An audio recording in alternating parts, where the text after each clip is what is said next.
As a child, you were diagnosed with dyslexia. How did that affect you? Well, I didn't know it at the time. Mm-hmm.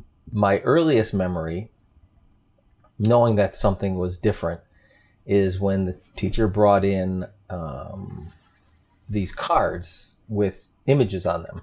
And I think there was a donkey and there was I want to say a banana. I think it was a banana. And I knew I had the words in my head, but I couldn't say the words, right?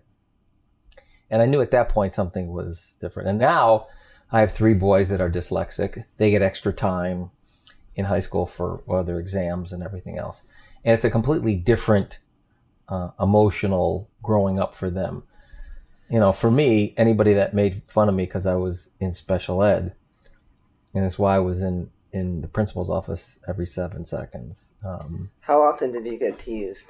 I got teased a lot. I mean, there's no way around it. And then you sit in your room at night and it's completely depressing. It's not like you're not as smart as them, except you just can't read, right? Mm-hmm. And I was really good in math. But, you know, reading was an crazy, crazy struggle. And you just become, you know, you're just aggravated the whole time, right? But back then you didn't know how to handle it, right? You know, and I went to therapists. My parents sent me to therapists. How often did you go to therapy? How long did that last? It was probably a year, right? Yeah. Because I don't think my parents knew how to handle it, right? And I understand it, right? It's hard now to handle it and I actually completely understand it with my kids. And I see a lot of the things that they're going through, what I went through, right? But my mom put me through this woman who was a reading specialist, right? And I remember having to sit in her dining room looking out into this street. And I would cry every time I'd have to go there because you'd have to sit there for an hour and a half after school. And you knew you'd have to sit there for an hour and a half doing the thing that was just horrific. And the only thing it got me to realize kind of coming out of it is it gives you this level of nothing's bad. Right, you know, you just have to work hard and you can get through anything, right? You work harder, I think, and you have different perspectives on things about how to overcome difficult situations, and nothing's too daunting, I think, because of you know, being dyslexic. Did your dyslexia ever affect you from achieving your goals, and how did you get through with that? How did you get by that? I never used it as a crutch. I never even thought about it as a something to say, oh, that's because I'm dyslexic, right?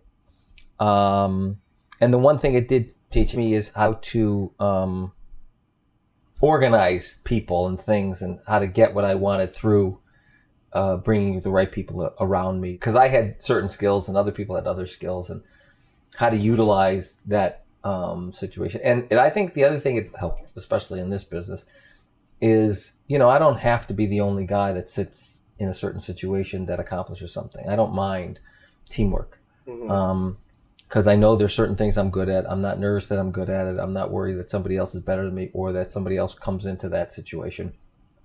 As long as you achieve the outcome that you want. And I'm not nervous about, it took a lot of years to get to this place, about understanding that I think differently and that thinking differently is a virtue, not a problem, right? And that other people inside that mix and thinking with me is a good thing. What I now realize is just normal business. It's not anything other than that. So what advice would you give to a parent who might have just found out their child was diagnosed with dyslexia? Listen, you can give your kid 2 things. You can give them a great education, you can give them love.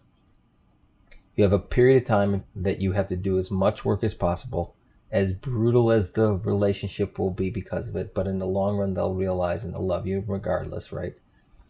To get them into a situation where they can read better or read to a level that will help them.